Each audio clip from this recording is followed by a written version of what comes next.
dan seluruh para sahabat-sahabat Nabi SAW, mereka melaksanakan salat di masjid-masjid kaum muslimin,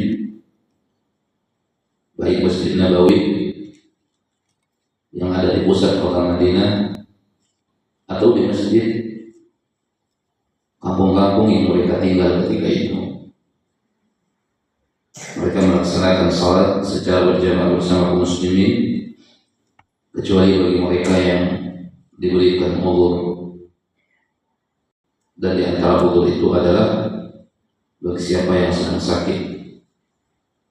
Makanya Ibnu Mas'ud mengucapkan di dalam sebuah ucapannya, "Walaqad ra'aituna wa ma yatakhallafu anna illa maridun aw munafiqun ma'lumun nifaq."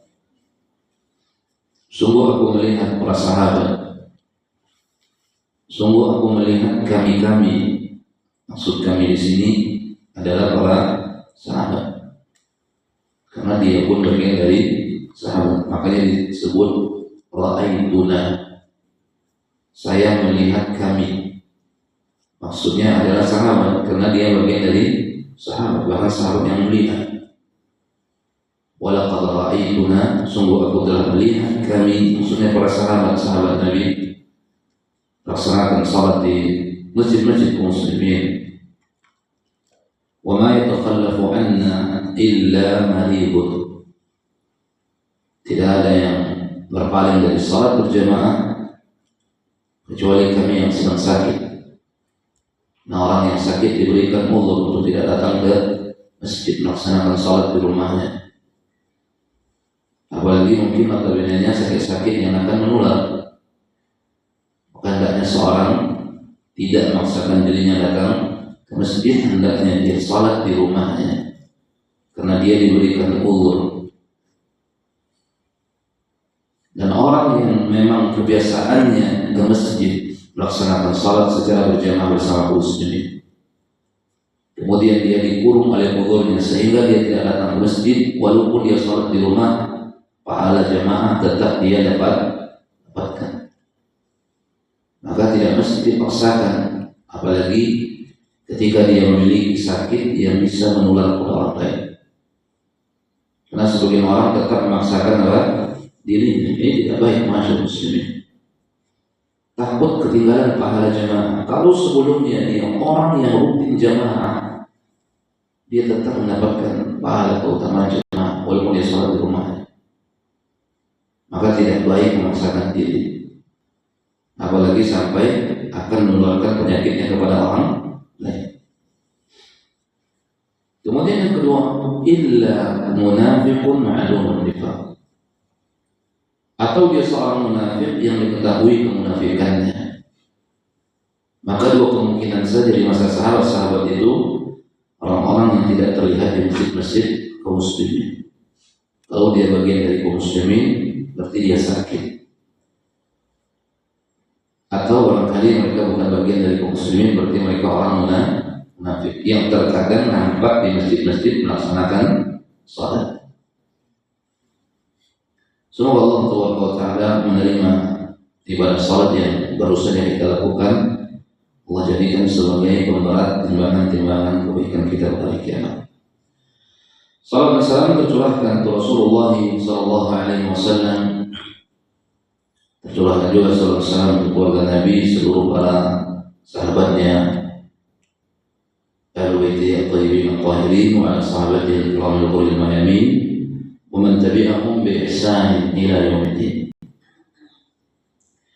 Masyaallah kiram, ahibati fillah yang dimuliakan oleh Allah Tabaraka wa Ta'ala. Sebelum kita melanjutkan kajian kita, karena ini merupakan hari pertemuan perdana kita kembali melanjutkan kajian rutin setelah kita liburkan selama bulan Ramadan. Di hari ini kita kembali membaca sebuah risalah yang ditulis oleh Syekh Muhammad At-Tamimi rahimahullah, yang diberikan catatan oleh Syekh Abdul Razzaq Al-Abbad Al-Badr rahimahullah. Sebuah risalah yang ditulis oleh Syekh Muhammad At-Tamimi rahimahullah yang diberikan catatan oleh Syekh Abdul Razak Al-Abad Al-Badar hafizahullah wa waffaqahu ila kulli khair, yang berjudul Wajibuna nahwa ma amarana Allah bih. Kewajiban-kewajiban kita terhadap perintah-perintah Allah Subhanahu. Karena sejatinya kewajiban kita tidak hanya melaksanakan perintah itu. Kewajiban kita tidak hanya melaksanakan perintah itu, akan tetapi di sana masih ada sesuatu yang mesti kita perhatikan, sesuatu yang mesti kita pelajari, agar kewajiban-kewajiban yang kita laksanakan itu, ma'asyar muslimin dimuliakan oleh Allah Azza wa Jalla, betul-betul kewajiban dan yang kita laksanakan diberkahi amalan kita oleh Allah Azza wa Jalla. Namun sebelum itu kita sedikit menyampaikan kalimat muqaddimah di pertemuan perdana kita ini, sekedar an-nasihah li walil jami', memberikan nasihat terutama kepada diri kami pribadi, kepada semua yang mendengarkan kajian yang sedang kita laksanakan ini. Pentingnya seorang muslim itu memperhatikan beberapa hal pasca Ramadan, dan kita masih di bulan Sya'ban, sudah menuju penghujung bulan Sya'ban. Kalau kita perhatikan bagaimana kehidupan kaum salaf, orang yang dimana kita selalu berusaha mencontoh mereka aqidatan wa ibadatan wa sulukan, baik dalam perkara-perkara akidah yang paling utama, kemudian ibadah, kemudian dalam perkara-perkara suluk, itu dalam perkara-perkara akhlak. Kalau kita perhatikan, para sahabat itu adalah orang yang memiliki rasa takut. Kaum salaf itu adalah orang yang memiliki rasa takut pasca Ramadan itu, andaikan perjuangan mereka dalam bulan Ramadan itu tidak diterima oleh Allah Azza wa Jalla. Makanya ketika kita berbicara tentang min alamati qabulil a'mal fi Ramadan, di antara tanda-tanda di mana Allah menerima amalan kita di dalam bulan Ramadan, seseorang itu hendaknya khawatir amalannya ditolak oleh Allah Azza wa Jalla. Itu para ulama kita mengatakan demikian. Min alamati qabulil a'mal, di antara tanda-tanda amalan itu Allah terima, puasa Allah terima, tilawah Allah terima, sedekah Allah terima, qiyam Allah terima, dan pintu-pintu ketaatan yang lain yang kita lakukan Allah terima. Min alamati qabuliha, di antara tanda-tanda diterimanya seseorang itu takut andaikan amalannya tidak Allah terima. Ini manakala apa? Manakala memang dia tidak tahu di mana letak sesuatu yang bisa membatalkan amalan itu. Tapi kalau seseorang dia tahu bahwa amalannya pasti batal, kemudian dia takut amalannya batal, maka tidak ada gunanya. Kenapa amalan itu apa? Batal. Contohnya apa? Orang beramal menyelisihi sunnah Nabi, kemudian dia takut amalannya Allah tidak terima. Memang Allah tidak terima amalannya. Itu bukan tanda diterimanya satu amalan. Rasa takut itu memang amalannya Allah tidak terima, karena dia tahu bahwa amalannya bukan mengacu kepada sunnah Nabi. Maka rasa takut amalan itu ditolak itu bukan bukti amalan itu diterima, karena pasti ditolak amalannya. Jadi rasa takut itu ada dua. Orang berusaha mengikuti sunnah Nabi, berusaha ikhlas, berusaha tulus dalam beramal, berusaha menyempurnakan amalannya, tapi dia takut amalannya ditolak. Itu tanda amalan itu diterima. Tapi ada orang takut misalnya, tapi dia tahu bahwa amalannya itu bukan sunnah, tapi dia takut ditolak. Ya memang ditolak amalan itu, karena amalan itu tidak memenuhi kriteria. Ada orang tidak ikhlas dalam beramal, dia takut amalannya ditolak. Memang amalan itu ditolak. Rasa takut itu bukan bukti, bukan tanda Allah terima, karena tidak memenuhi kriteria dan syarat. Pasti Allah tolak amalan itu, walaupun dia takut. Berbeda dengan golongan yang pertama tadi, orang yang berusaha ikhlas dalam beramal, berusaha mengikuti sunnah Nabi dengan dalil yang ada, keterangan para ulama, lalu dia ikuti, tapi dia tetap takut dan khawatir dalam dirinya. Andaikan amalannya ditolak, itu bertanda amalannya Allah terima. Dan itulah yang ada ciri-ciri dari kaum salaf itu. Kaum salaf itu orang yang mukhlis, orang yang tinggi keikhlasannya dalam beribadah kepada Allah Azza wa Jalla. Dan orang yang pasti paling dekat amalnya kepada sunnah Nabi, itu pasti itu. Karena mereka itu begitu dekat dengan Nabi. Sekurang-kurangnya mereka itu menjadi muridnya Nabi Shallallahu Alaihi Wasallam. Pasti amalnya berbicara tentang sunnah, jumlah semua amalannya. Karena masa mereka itu dekat dengan Nabi. Apalagi sahabat, pasti jumlah semua amalannya. Karena amalan mereka itu disaksikan oleh siapa? Nabi. Berbicara tentang ikhlas, mereka adalah orang yang paling ikhlas. Berbicara tentang sunnah, mereka adalah orang yang paling nyunnah.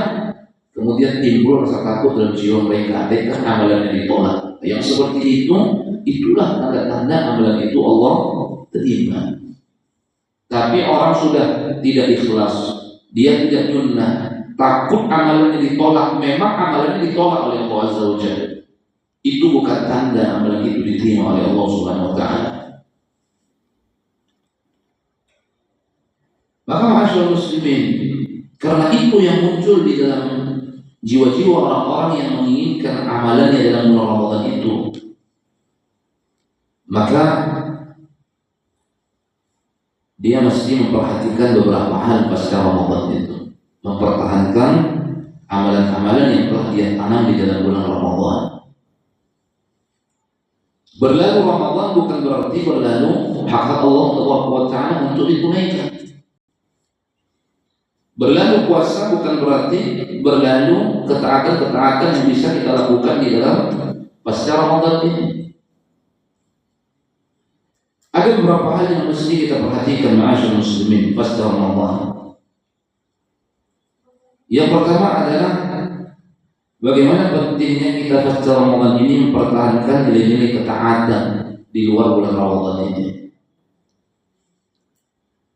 Walaupun secara kuantitas itu tidak akan mungkin sama yang bisa kita lakukan, dan tidak akan ada yang mampu. Makanya selalu kalau kita baca sejarah-sejarah kaum salaf itu apa? Ketaatan mereka bertambah di dalam bulan Ramadan. Berarti porsi dalam luar bulan Ramadan itu secara kuantitas semakin kurang atau tidak? Kurang, berbeda. Jadi disebutkan seseorang itu istiqamah pasca Ramadan, tidak mesti secara kuantitasnya sama. Oh, salatnya di luar Ramadan tetap 11 rakaat. Kalau tidak, maka tidak istiqamah. Tidak seperti itu para ulama kita memahami. Oh, kedermawanannya tetap seperti dalam bulan Ramadan, baru dikatakan istiqamah. Tidak seperti itu para ulama kita memahami. Yang dipahami oleh para ulama kita itu adalah ketaatan yang dia tanam dalam bulan Ramadan itu tidak dia tinggalkan dengan berlalunya Ramadan, walaupun secara kuantitas menurun, walaupun secara jumlah menurun. Oh, salat malam yang kita lakukan menurun, tapi tetap kita lakukan, berarti mustaqim istiqamah. Oh, pasca Ramadan kita tetap melakukan ibadah puasa, tapi menurun secara kuantitas, dan itu pasti. Kalau tidak menurun berarti setiap hari. Tidak boleh puasa setiap hari. Maksimal seorang puasa Nabi Daud 15 hari dalam sebulan. Berarti secara kuantitas sendiri sudah berturun dia puasa itu sendiri. Begitu juga ibadah-ibadah yang lain. Tidak akan mungkin seorang itu bisa melaksanakan puasa itu, melaksanakan ibadah itu seperti dia lakukan di dalam bulan Ramadan. Itulah bedanya Ramadan dengan bulan-bulan yang lain itu. Dan itulah makna daripada Allah membukakan pintu-pintu surga. Apa maksudnya? Memang pintu ketaatan itu Allah mudahkan. Hati kita itu lebih mencintai ketaatan di dalam bulan Ramadan. Porsinya lebih besar, kuantitas lebih banyak. Tapi bukan berarti semua ibadah itu kita tinggalkan dan tidak kita lakukan pada Ramadan ini. Maka kita puasa Ramadan ini tetap perhatikan ibadah-ibadah yang sudah kita lakukan dalam bulan Ramadan, maka hendaknya kita tetap membersamai ibadah itu pasca Ramadan, walaupun secara kuantitas pasti berkurang dan menurun, itu pasti itu. Makanya kita sebutkan tadi itu, ya, dalam sebuah hadis juga kata sahabat, Nabi itu orang dermawan. Kedermawanan Nabi bertambah-tambah begitu datang bulan Ramadan. Berarti berbeda apa tidak? Berbeda. Jadi tidak mesti seperti dalam bulan Ramadan, kalau turun berarti hilang ketakwaannya, tidak diterima amalannya, bukan menjadi orang yang bertakwa pasca Ramadan. Tidak seperti itu. Intinya benih-benih ketaatan yang dia tanam dalam bulan Ramadan itu tetap membersamainya pasca Ramadan, walaupun secara kuantitas itu turun. Dan itu realita hatta dalam kehidupan kaum salaf. Makanya dikatakan mereka begitu datang bulan Ramadan, ibadah mereka bertambah. Itu menunjukkan kondisi mereka memang berbeda di dalam bulan Ramadan dengan luar bulan Ramadan. Tapi ketaatan itu tetap membersamai.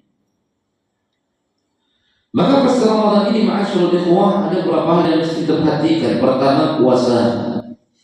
Berlalu puasa wajib, tetapi di sana masih ada puasa sunnah. Pertama sekali puasa sunnah yang dianjurkan itu adalah puasa 6 hari di bulan Syawal. Mungkin masih bersisa beberapa hari. Bagi yang sudah melaksanakan, walillahil hamdu wal minna. Bagi yang belum, semoga diberikan kemudahan, kelapangan oleh Allah Azza wa Jalla. Apa kata Nabi SAW dalam sebuah hadis? Man shama Ramadana thumma atba'ahu sittan min Syawal kana kasiyamid dahr. Barang siapa yang berpuasa 6 hari, barang siapa yang berpuasa di bulan Ramadan, walillahil hamdu wal minna, kita sudah berpuasa dalam bulan Ramadan. Thumma atba'ahu sittan min Syawal, kemudian diikuti 6 hari di bulan Syawal, kana kasiyamid dahr. Maka sama dia berpuasa setahun penuh, kata Nabi. Pendapat mayoritas para ulama mengatakan hukum puasa 6 hari bulan Syawal adalah sunnah. Ini pendapat yang kuat. Makanya pendapat Imam Malik rahimahullah diselisihi oleh kebanyakan para ulama. Imam Malik mengatakan puasa 6 hari di bulan Syawal bukanlah puasa yang disunnahkan. Karena Imam Malik mendapati orang-orang Madinah ketika itu tidak menjadikan puasa 6 hari bulan Syawal itu sesuatu yang disunnahkan. Artinya mereka tidak mendapatkan orang-orang Madinah itu puasa Ramadan itu di bulan Syawal. Sementara ada satu pendalilan Imam Malik, cara Imam Malik berdalil itu, kalau kita baca tentang al-adillah Asy'ariyah, itu ada al-adillatul muttafaq, ada al-adillatul mukhtalaf. Ada dalil-dalil yang disepakati menjadi dalil, Al-Quran, Sunnah, Ijma', ini disepakati menjadi dalil. Tidak ada yang keluar melainkan dia sesat dan menyesatkan. Karena Al-Quran sesuatu yang disepakati, jangan ditolak satu surat, satu huruf pun ditolak bisa terjerumus ke dalam kekafiran. Maka tidak berani menolaknya. Maka disebut dengan al-adillatul muttafaq. Al-Quran adalah dalil yang disepakati menjadi dalil. Siapapun itu pasti menerimanya. Kemudian yang kedua ada disebut dengan sunnah Nabi. Tidak ada yang berani menolak apa? Menolak sunnah. Maka sunnah juga disepakati menjadi dalil. Kemudian yang ketiga ada disebut dengan ijma', kesepakatan, konsensus. Tidak ada orang yang keluar dari ijma' melainkan dia dhalun mudillun, sesat dan menyesatkan. Nabi mengatakan, la tajtami ummati ala dhalalah. Umatku tidak akan pernah bersepakat di atas satu penyimpangan, satu kesesatan. Apapun yang disepakati oleh umat Nabi, tapi betul-betul sepakat. Kalau sepakat berarti semuanya. Bukan ijma' yang dibuat oleh satu kelompok kemudian diklaim itu benar, suci, itu menyimpang itu.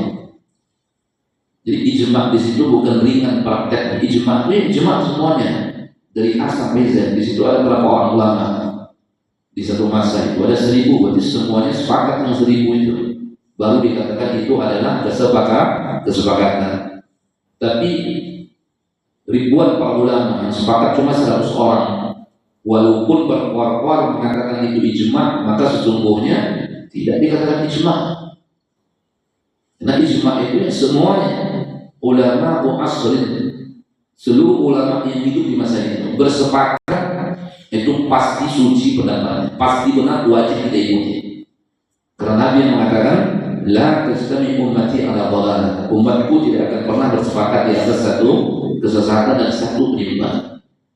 Tapi kalau ijma yang dibuat oleh satu kelompok, satu pergerakan dinamakan dengan ijma, itu hanya ijma secara bahasa, bukan ijma secara syariat. Tidak wajib diikuti. Kalau bertentangan dengan Al-Quran dan Sunnah, wajib kita tinggalkan. Tapi kalau sama dengan Al-Quran dan Sunnah, maka kita ikuti, bukan dengan tujuan ikuti ijma itu, dengan tujuan mengikuti Al-Quran dan Sunnah. Karena ijma itu memang harus semuanya.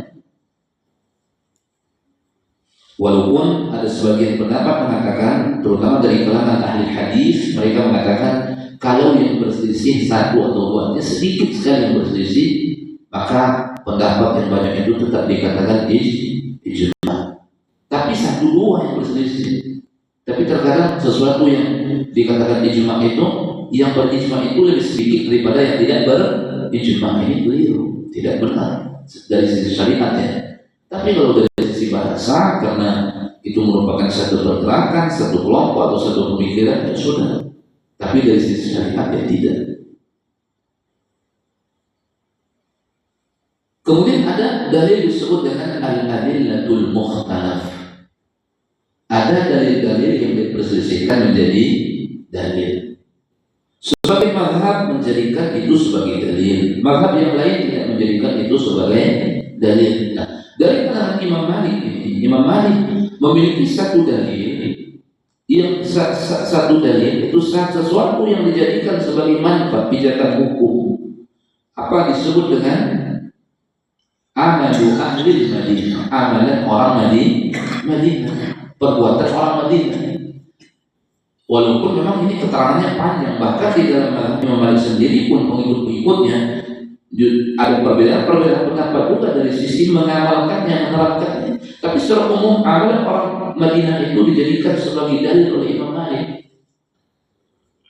Jadi amalan-amalan yang dijumpai oleh Imam Malik yang diamalkan oleh orang Madinah itu dijadikan sebagai dalil disyariatkannya satu amalan itu. Menimbang apa? Menimbang dekatnya orang-orang yang dijumpai oleh Imam Malik itu atau masyarakat Madinah itu, dekatnya kehidupan mereka dengan kehidupan siapa? Nabi.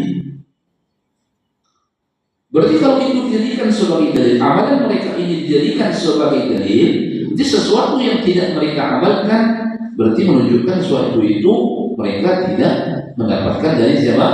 Dari Nabi Shallallahu Alaihi Wasallam. Kalau dikatakan ini secara mutlak, maka para ulama menyelisihinya. Pertama, tidak semua sahabat itu setelah meninggalnya Nabi itu tinggal di kota Madinah. Banyak di antara mereka yang kemana? Keluar. Bahkan petinggi-petinggi sahabat banyak juga yang meninggalkan kota Madinah. Makanya sebagian para ulama tidak menerimanya. Kalau dikatakan secara mutlak seperti itu, apa yang tidak didapatkan di kota Madinah dikatakan amalan itu amalan yang muhdats, maka diselisih oleh kebanyakan para ulama. Ya, walaupun ada sisi sesuatu yang mesti kita pertimbangkan pendapat Imam Malik dalam perkara amalu ahli Madinah ini, tapi dikatakan secara mutlak tentu tidak. Karena tidak seluruh para sahabat tetap mungkin di kota Madinah setelah Nabi wafat. Banyak di antara mereka yang keluar. Mungkin ada satu amalan itu yang diketahui oleh sebagian sahabat dan itu sahabat-sahabat yang keluar itu bisa jadi. Kemudian alasan yang kedua, kenapa para ulama atau jamaahir ahli ilmu, mayoritas para ulama tidak mengambil pendapat Imam Malik rahimahullah, karena ibadah puasa itu adalah ibadah yang bersifat privasi. yang bersifat individu, berbeda dengan ibadah-ibadah yang memang muncul ke depan seperti sholat wajib, seperti dia nampak. Tapi kalau ibadah puasa, ibadah yang tidak nampak. Tidak nampak orang melaksanakan puasa ketika itu, belum tentu bisa dikatakan apa? Ternyata mereka tidak berpuasa. Kan ibadah individu, ibadah puasa ini. Bisa jadi ada sebagian kecil yang berpuasa. Di samping ada dalil yang dikeluarkan oleh Imam Muslim yang datang dari jalan Abu Ayyub Al-Ansari. Hadis yang disebut tadi, "Man shama Ramadan thumma atba'ahu sittan min Syawal kana kasyami dahr." Makanya wallahu a'lam, pendapat yang lebih kuat dalam hal ini pendapat jamaahir ahli ilmu, mayoritas para ulama, bahwa hukum puasa 6 hari bulan Syawal adalah sunnah, dianjurkan. Ditinggalkanlah oleh sebagian para ulama, bahkan sebagian besar para ulama, pendapat Imam Malik dalam hal ini, dengan seluruh rasa kagum kita kepada Imam Malik.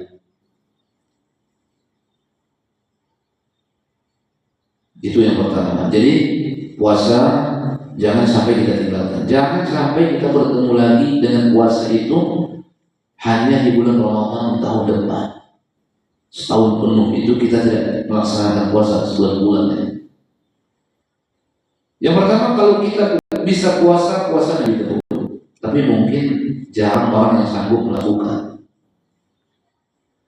Turun lagi jumlahnya. Digabung antara puasa Senin Kamis dengan Ayyamul Bid. Berarti jumlahnya berapa? 11 hari. Kadang jumlahnya bisa tidak sampai 11 hari, tapi pahalanya dianggap 11 hari. Kenapa? Karena sebagian puasa Ayyamul Bid bisa bertepatan dengan hari Senin atau hari Kamis. Itu niatnya boleh apa tidak? Boleh. Terutama bagi orang-orang yang memang rutin melaksanakan puasa Senin Kamis kemudian ditambah Ayyamul Bid. Kalau bertepatan harinya, itu niatnya dua. Di situ dia puasa Ayyamul Bid, di situ dia puasa hari Senin atau hari Kamis. Harinya berkurang tapi pahalanya tidak berkurang. Tapi andaikan tidak sama misalnya harinya, berbeda harinya, berarti 11 hari.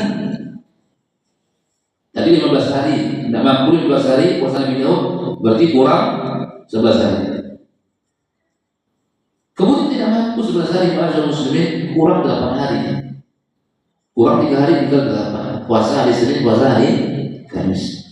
Tidak mampu juga minimal 3 hari. Disebut puasa Ayyamul Bid. Wasiat petuah Nabi SAW yang disampaikan kepada salah satu sahabatnya, li'an asuma kulla syahrin thalathata ayyamin. Kalau tidak salah Abu Dzar, hendaknya aku melaksanakan puasa setiap bulan itu minimalnya 3 hari. Datang keterangannya dalam hadis Imam At-Tirmidzi, yaum ats-tsalits asyar wa yaum ar-rabi' asyar wa yaum al-khamis asyar. 3 hari itu kapan? Sebagian ahli ilmu mengatakan 3 hari itu bebas. Sebagian mengikatnya dengan hadis Imam At-Tirmidzi yang menyebutkan 3 hari itu adalah 13, 14, 15 yang disebut dengan Ayyamul Bid, hari-hari putih. Kenapa disebut dengan hari-hari putih? Karena bulan sedang kuat sinarnya di hari-hari itu, di malam-malam itu, maka disebutlah namanya Ayyamul Bid, hari-hari putih. Ayyam itu jamak yaumun, yaumani ayyam. Bidun artinya putih, Ayyamul Bid. Itu minimal. Walaupun hukumnya tidak menjadi kewajiban, tapi tetaplah kita itu berjumpa dengan puasa menjelang puasa Ramadan tahun akan datang itu kembali. Jangan sampai berlalunya Ramadan, berlalunya ibadah puasa yang kita lakukan. Kemudian keluar ma'asyar muslimin, begitu juga dengan bermunajat di malam hari, beribadah di malam hari. Alhamdulillah sebulan penuh kita melaksanakan ibadah di malam hari. Minimalnya kita salat 11 rakaat. Bahkan